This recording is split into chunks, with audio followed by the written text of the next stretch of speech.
AITA for throwing my wife's life away after she ditched me and hurled her ring at me? I'm 31, male, and I own a construction company in Phoenix. I started it with a $15,000 loan from my dad right after high school. I spent 5 years working 70-hour weeks. Now I have 2 employees specializing in high-end residential remodeling, clearing about $280,000 a year after expenses. On top of that, I flip houses for another $60,000 to $80,000 a year. The house I live in, I built it myself 3 years ago. It's 3,200 square feet on a 2-acre lot, valued at around $520,000. I have no mortgage because I used materials at cost and did the labor myself. In the garage are my restored 1969 Camaro, my work truck, and my motorcycle. I'm giving this context because all of this is what attracted Vanessa 4 years ago at a friend's barbecue. She was 25. She was a social media coordinator at a startup that folded 8 months later. Blonde, fit, with that polished Instagram look, always talking about her personal brand and building her influence. The red flags were everywhere. She never paid for anything. When we moved in together 6 months in, she quit her job to focus on her online presence. But she was beautiful. The chemistry was incredible, and I liked being the successful guy who could take care of everything. When she brought up marriage 18 months in, I was ready. I spent $14,000 on her ring. We had a $35,000 wedding that her family couldn't contribute anything to. That's when the problems started. First, she'd complain about small things. The house was too far from the city. My truck was embarrassing. We needed to eat out more, travel more, upgrade our lifestyle to match our income level. As if she contributed anything. The last year got worse. She joined a ridiculously expensive gym to be around successful people. She started going to networking events for aspiring influencers, always talking about elevating our lifestyle. The worst part was when she started comparing me to other men. Julio from the gym who owned fitness centers, Derek, who flipped luxury homes, Brad with his boat. Successful men know how to scale their businesses faster. Scaling my business, as if she knew the first thing about construction or real estate.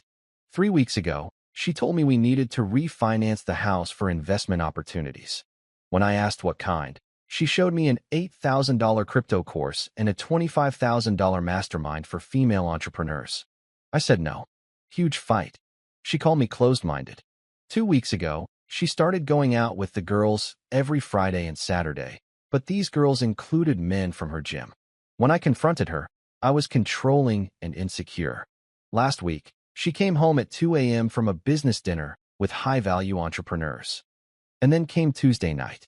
I was on the couch after managing 3 job sites, eating takeout because Vanessa was out doing business development. She walked in like she was storming a castle. We need to talk. Not even a hello. Tight black dress I'd never seen before. Expensive heels.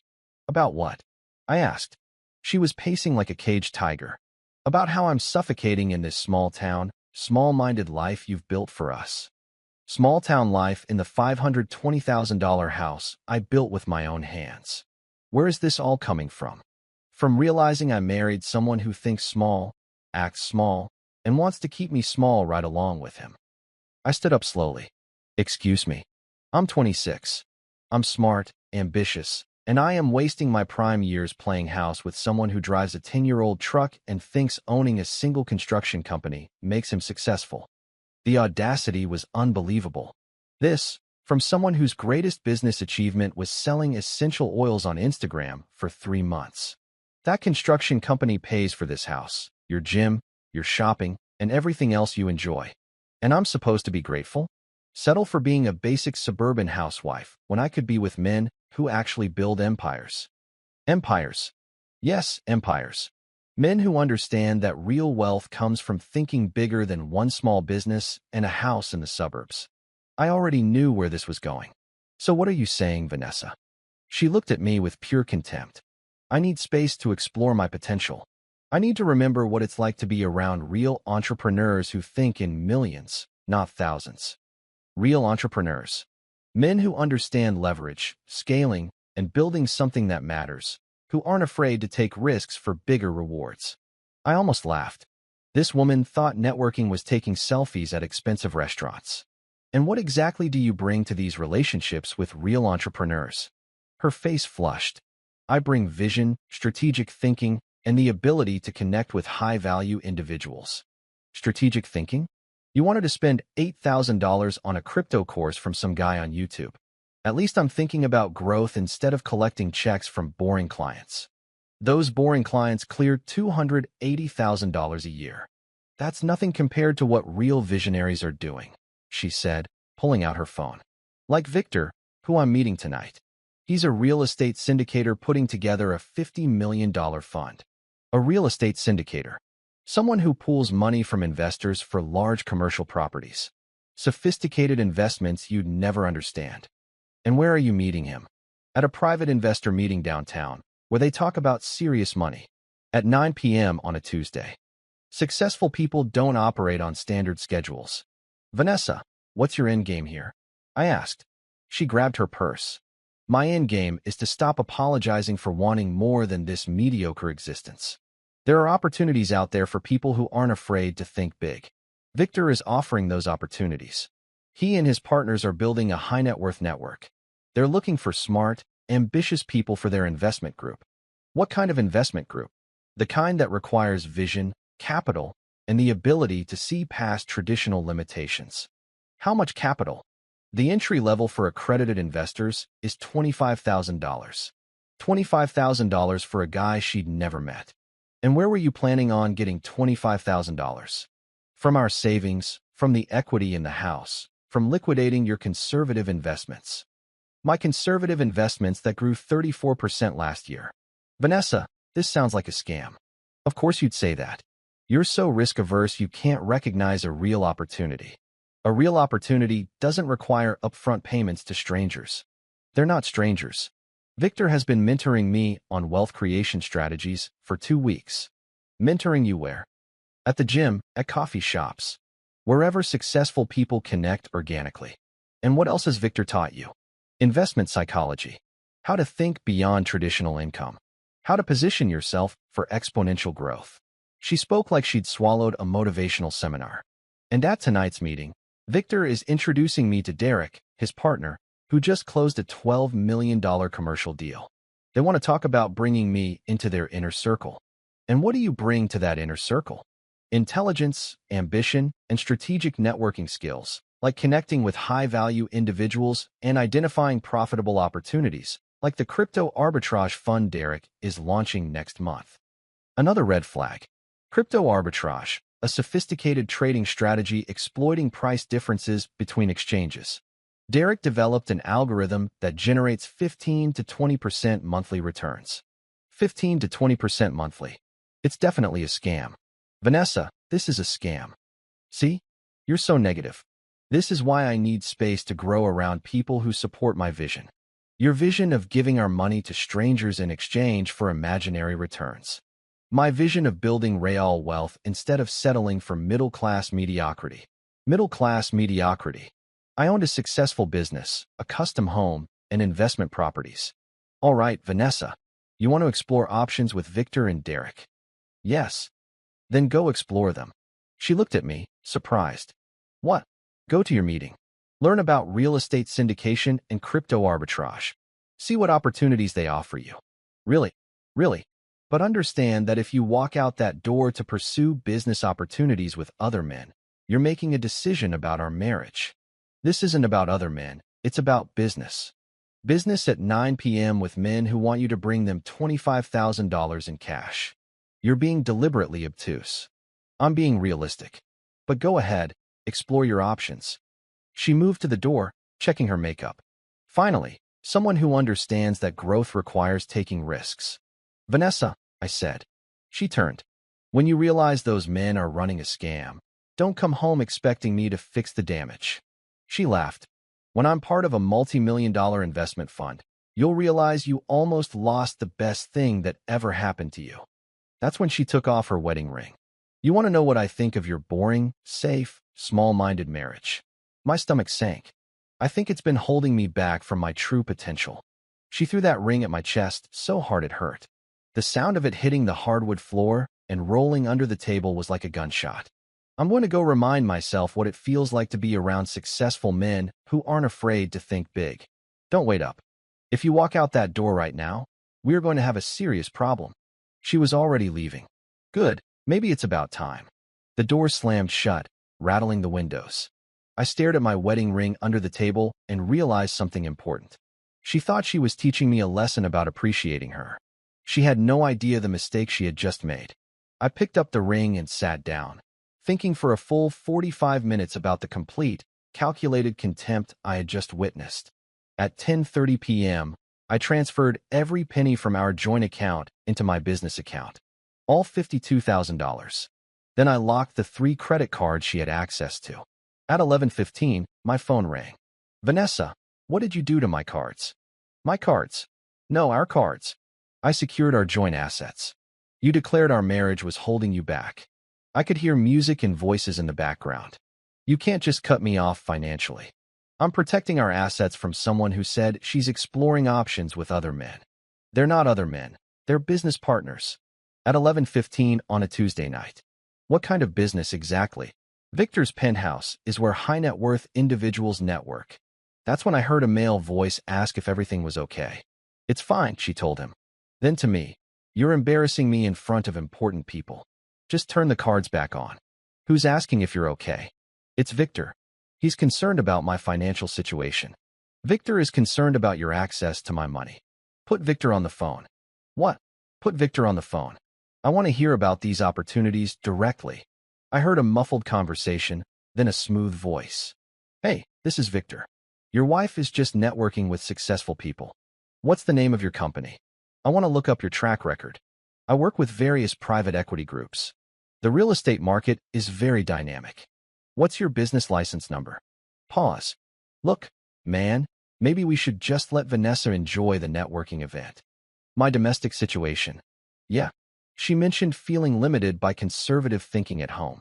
Sometimes ambitious women need space to explore bigger possibilities. And you're offering her those bigger possibilities? I'm offering her access to accredited investors who understand wealth multiplication for a $25,000 buy-in. Exclusive opportunities require qualified investments. That's how sophisticated finance works. And how sophisticated is your financial track record? I've been in real estate syndication for 8 years. With what firms? With various private groups. Look, this isn't really appropriate if she's trying to build her investment portfolio. I heard Vanessa. Just hang up on him. He's being ridiculous. Victor, help me understand something. What exactly does my wife bring to your network of accredited investors? She brings vision and strategic thinking. Strategic thinking about what? Identifying high-growth opportunities and building wealth through relational capital. Victor, one last question. What's the dress code for your real estate syndication meetings? Long silence. Dress code. My wife mentioned getting dressed up to make the right impression for business purposes. Vanessa in the background. Oh my God. Just hang up. Look, man, I think you're overthinking a professional networking event. I'm trying to understand what kind of real estate syndication requires my wife to look attractive for successful men at a penthouse party. The call disconnected. Vanessa called back, furious. You just humiliated me in front of extremely important people. I humiliated you by asking basic questions about their business. You made it sound inappropriate. Did I? Why couldn't Victor explain his company or provide any credentials? Because you were hostile. You don't interrogate successful entrepreneurs like they're criminals. I asked the questions any serious investor would ask. You don't understand this world. These people operate on trust and relationships, not corporate red tape. They operate on trust? You met this guy 2 weeks ago. I met him through networking. He's been mentoring me on investment psychology. Mentoring you at the gym. What kind of mentoring? Wealth mindset coaching, relationship building, positioning for high-value opportunities. Then I heard Victor again. Come on, V. You're missing Derek's presentation on the crypto fund. See, Vanessa said. Sounds like Victor is eager to continue your education. Don't be rude. We're learning cutting-edge investment strategies. What strategies? Derek explained how crypto arbitrage generates 20% monthly returns with minimal risk through automated trading algorithms that exploit pricing inefficiencies. And how much does that require for an initial investment? The minimum for the crypto fund is $50,000, But Victor thinks I could start with $25,000 in real estate syndication and then move up to $50,000. $50,000 for mathematically impossible returns. Vanessa, listen to yourself. You want to give our money to strangers in exchange for impossible returns.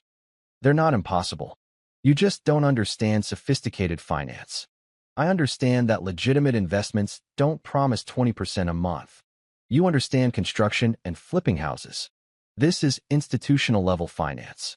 I heard several male voices cheering for her to come back. Sounds like your educational opportunity is continuing. It is. Derek is explaining the technical details of the arbitrage algorithm. At midnight, successful people work different hours. Vanessa, if you stay at that party, don't come home tonight. What? You heard me. If exploring these opportunities with Victor and Derek is more important than your marriage, then do it. But don't expect to do it while living in my house. You can't kick me out. I live here too. You threw your wedding ring and declared our marriage was holding you back. Wives live here. Single women exploring options do not. You can't be serious. Choose right now.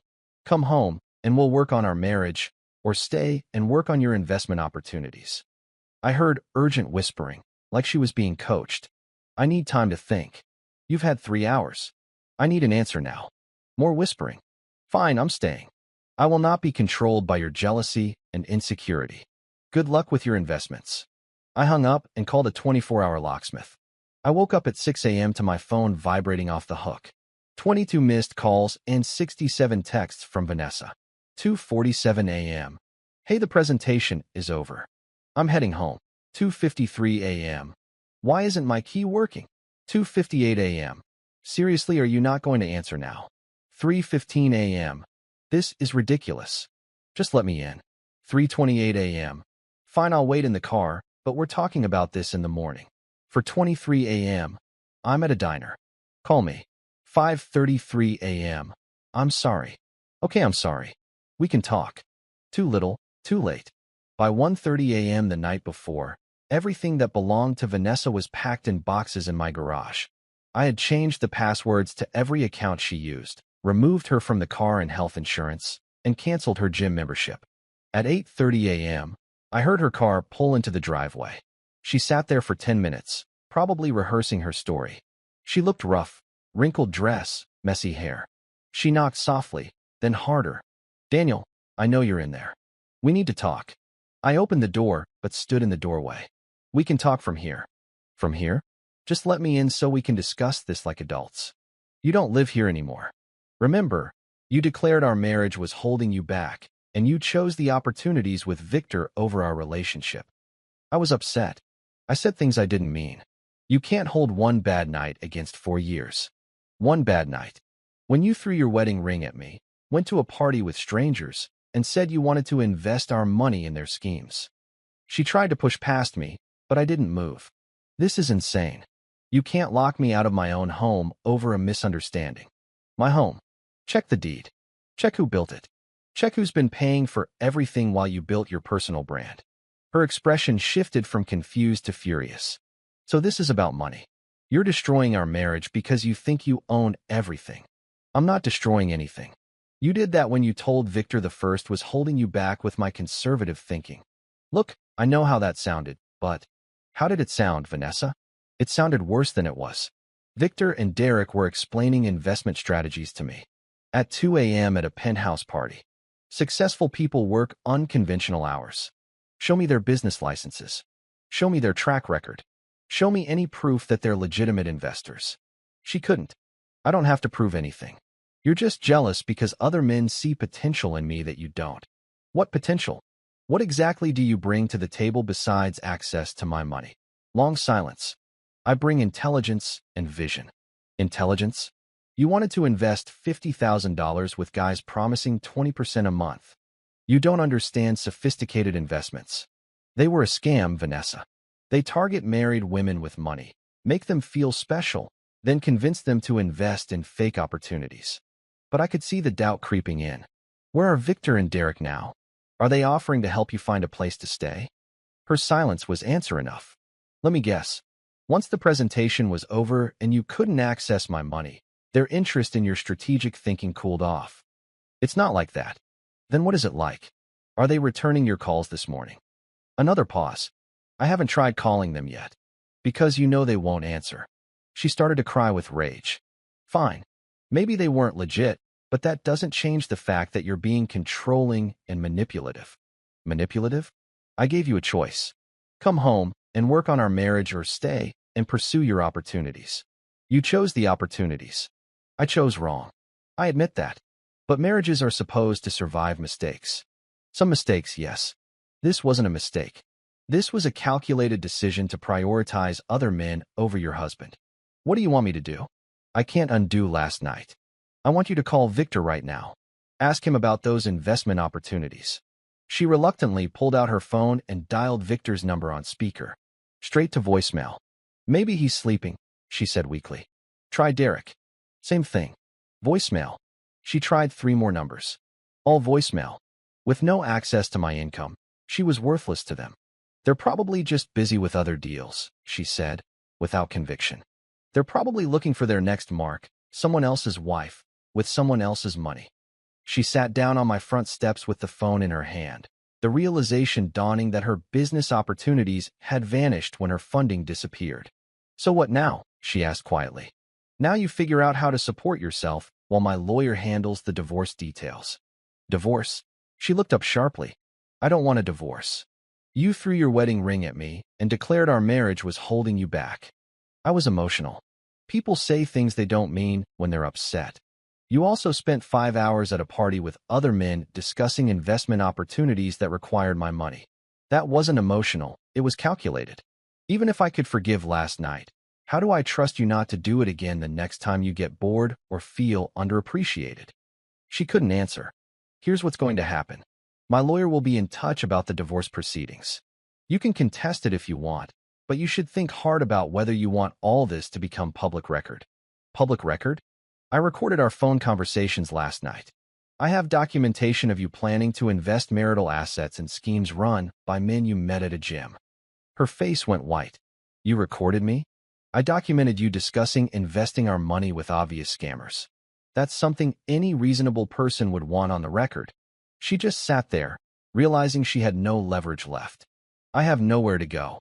You should have thought of that before you declared our marriage was holding you back. What about my things? They're in boxes in the garage. Take them whenever you want.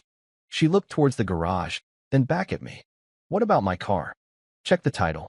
If your name's on it, it's yours. Her car was in my name. I had bought it for her birthday 2 years ago. You can't take my car. I'm not taking your car. I'm keeping my car, the one I let you use. The reality was hitting her. No home, no money, no car, no job, and the sophisticated investors weren't returning her calls. You're really just going to leave me with nothing? I'm leaving you with exactly what you brought into this marriage. 3 weeks later, my lawyer called. She'd hired representation. They were going for everything. Half the house, half my business assets, spousal support for 5 years while she builds her career. Let them try. They're building a narrative that you were financially controlling and emotionally abusive, that you isolated her from career opportunities and abandoned her when she tried to build financial independence. With documentation that she tried to invest our money with scammers. That's where it gets interesting. They're claiming Victor and Derek were legitimate business contacts, and that you were so controlling you couldn't tolerate her networking with successful people. Legitimate contacts who disappeared the second she couldn't access my money. Exactly what we're going to prove. 2 days later, I was in a conference room across from Vanessa and her lawyer. Vanessa looked different. Conservative outfit, minimal makeup, playing the part of the aggrieved wife. Her lawyer was sharp and aggressive. Mr. Johnson, my client has been rendered destitute by your punitive financial behavior following a minor marital disagreement. Minor marital disagreement. Can you explain why you unilaterally transferred all marital assets into accounts your wife had no access to? Because my wife declared our marriage was holding her back and left to pursue business opportunities with other men. She attended a networking event. That hardly justifies financial abandonment. She attended a party with men who were trying to con her into investing our money in fraudulent schemes. You have no proof they were fraudulent schemes. My lawyer slid a folder across the table with Victor's social media profiles. showing him at different parties with different women every week. Derek's LinkedIn with no actual business experience. Bank records showing neither had filed business taxes or registered legitimate companies. More importantly, we have recordings of Mrs. Johnson discussing these investment opportunities. He played the recording of Vanessa talking about Victor's $25,000 real estate syndication fund and Derek's $50,000 crypto fund, promising 20% monthly returns. Her lawyer's confidence faltered as she heard her client talking about giving huge sums to men she just met in exchange for impossible returns. Furthermore, we have statements from Mrs. Johnson where she claims the marriage was over. He played Vanessa saying our marriage was holding her back and declaring herself ready to explore other options. My client was emotional and not thinking clearly, her lawyer said weakly. Your client was making financial decisions while emotional. My client protected the marital assets from someone who declared herself no longer entitled to them. My lawyer pulled out another document. This is a police report. Victor Morrison and Derek Williams were arrested last week for investment fraud. They were running romance and financial scams targeting married women. Vanessa's face went white. They defrauded 19 women out of a total of $420,000 in 18 months. Mrs. Johnson would have been victim number 20 if her husband hadn't intervened. The lawyer looked at Vanessa, who was staring at the table. You didn't tell me they were arrested. I didn't know, Vanessa whispered. You didn't know because you never tried to contact them after that night, did you? Because they stopped returning your calls the moment you couldn't access your husband's money. The mediation lasted 4 hours.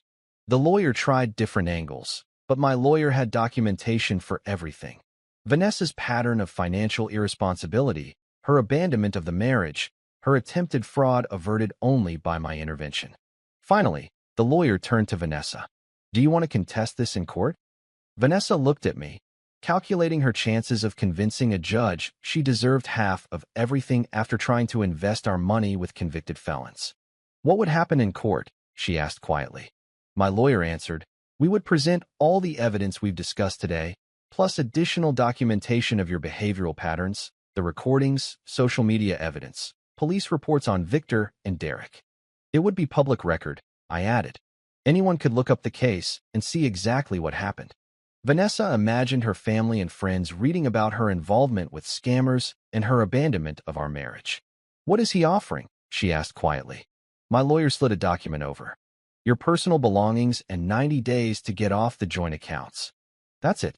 That's more than you're legally entitled to, given that you abandoned the marriage. After 20 minutes of private consultation, they returned. My client will sign, her lawyer said. Vanessa signed without looking at me. On her way out, she caught me in the hallway. I hope you're satisfied, she said bitterly. I'm at peace with it.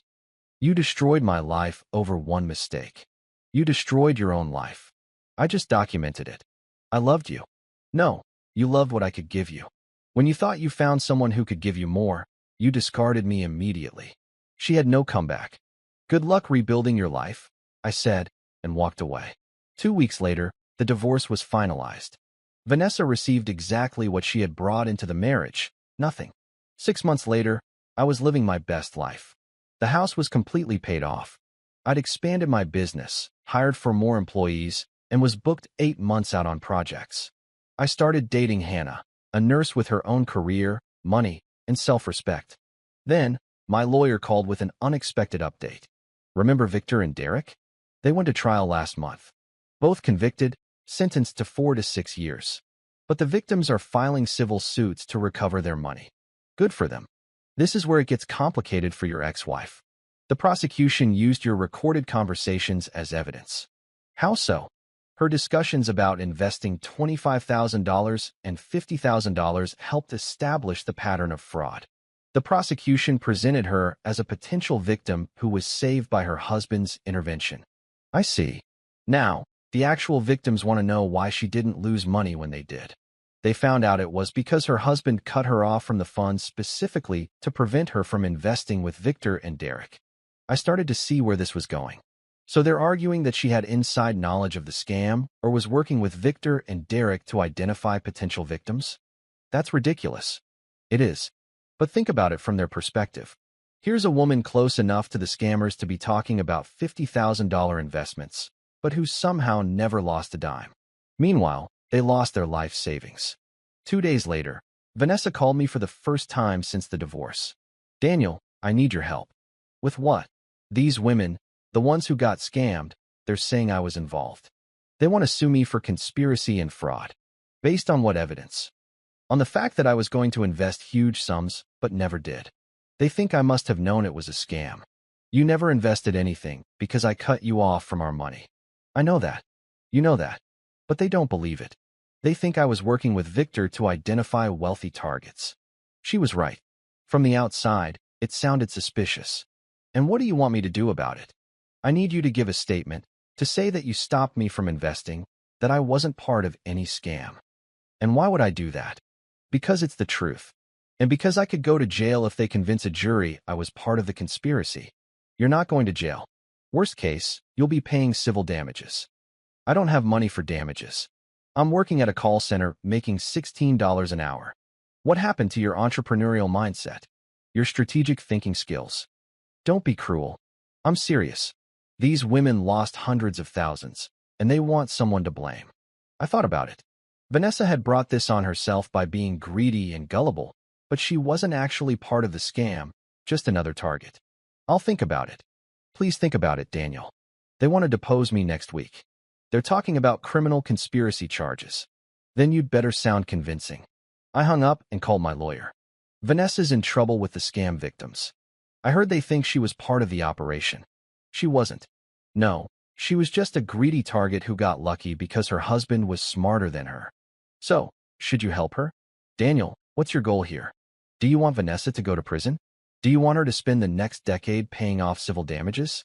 Or do you just want her to live with the natural consequences of her choices? I want her to learn that actions have consequences, but I don't want her punished for crimes she didn't commit. Then you need to give a statement. The next day, Vanessa called again, sounding desperate. Have you decided? I'll give a statement, but I want something in return. What? I want you to admit that everything that happened was your fault.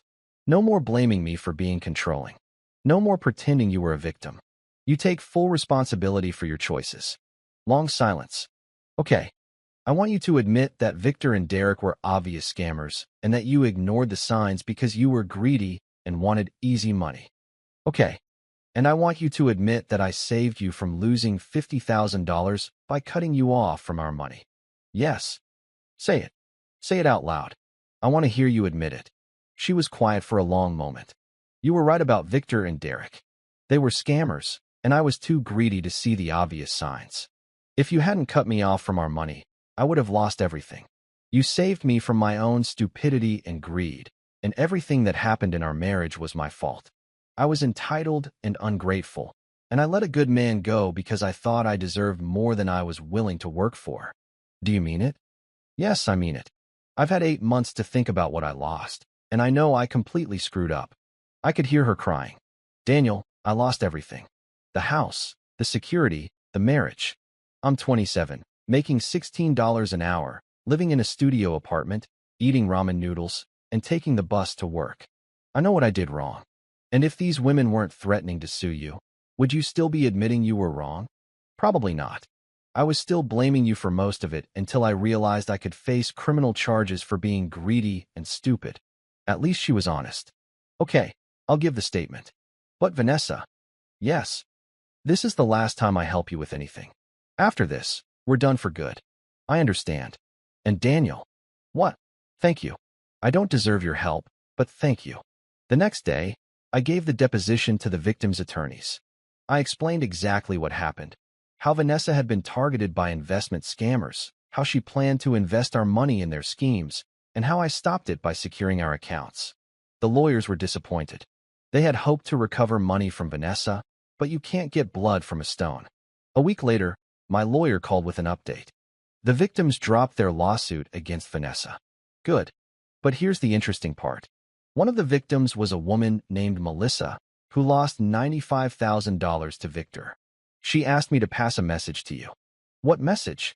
She told me to tell you that you're lucky you married an obvious one instead of a subtle one. The subtle ones are better at hiding their betrayals. Melissa's husband trusted her with the financial decisions because she was a successful real estate agent. She invested their retirement savings with Victor because she was having an affair with him and thought he was going to leave his girlfriend for her. So Vanessa wasn't the only married woman Victor was targeting. Victor was running multiple schemes. Investment scam for some, romance scam for others, fear-based manipulation for the smarter ones. Vanessa fell into the investment category because she was so obviously about the money. In a twisted way, Vanessa's transparent greed saved our marriage from being destroyed by an actual affair. Exactly. If she'd been more subtle about her dissatisfaction, Victor might have seduced her instead of just trying to scam her. In a way, her entitled personality actually protected us from a worse betrayal. Over the next 6 months, Vanessa called me 23 times asking for favors. Help with rent when she got laid off from the call center. Help with car repairs. Help with medical bills when she got sick and realized her part-time job didn't include health insurance. I said no to all of it, not because I wanted to see her suffer, but because helping her meant continuing to enable the same entitled mindset that destroyed our marriage. The last time she called was different. Daniel, I'm not calling for money. Then what are you calling for? Advice. I met someone, and I don't want to screw it up like I did with you. What kind of advice? How do I stop being an entitled person? How do I learn to appreciate what I have instead of always wanting more? I wasn't expecting that. Why are you asking me? Because you were a good husband and I was a terrible wife, and now I'm with a good man and I can feel myself starting to want things he can't afford. Like what? Like a nicer apartment, eating out more often, having money for things that aren't necessities. What does he do? He's a teacher, makes about $42,000 a year. And what are you making now? I got promoted to a supervisor at a medical billing company. I'm making $19 an hour. So together, they were making about $80,000 a year. A decent life, but not the lifestyle Vanessa had grown accustomed to with me. Vanessa, I can't teach you how to be grateful. That's something you have to figure out on your own. But you must have some advice, some way to not feel like I'm settling. You want my honest advice? Yes. Remember what happened the last time you thought you were settling.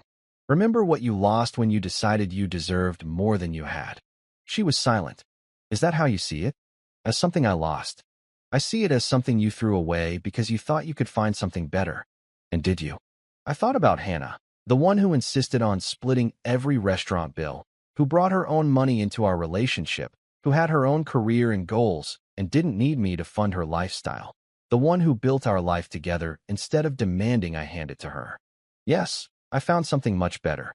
Good, she said, and she sounded sincere. I hope you're happy. I am. And Vanessa. Yes. I hope you learn to be happy with what you have, because chasing what you think you deserve is what got you into trouble in the first place. I'm learning. It's harder than I thought. The worthwhile things always are. That was our last conversation. A year later, I heard from mutual friends that Vanessa had gotten engaged to the teacher. Apparently, she'd learned how to cook, started budgeting carefully, and even picked up a weekend tutoring job to help save for the wedding. Good for her. Maybe almost losing everything finally taught her the value of appreciating what she had. As for me, I married Hannah 18 months later in a small ceremony at our house. The same house Vanessa once called too small and too far from civilization. We bought a vacation property in Colorado, paid for with both our incomes. We split everything down the middle because we both contributed equally. If you liked it, don't forget to leave a comment and support the channel by subscribing. See you in the upcoming stories.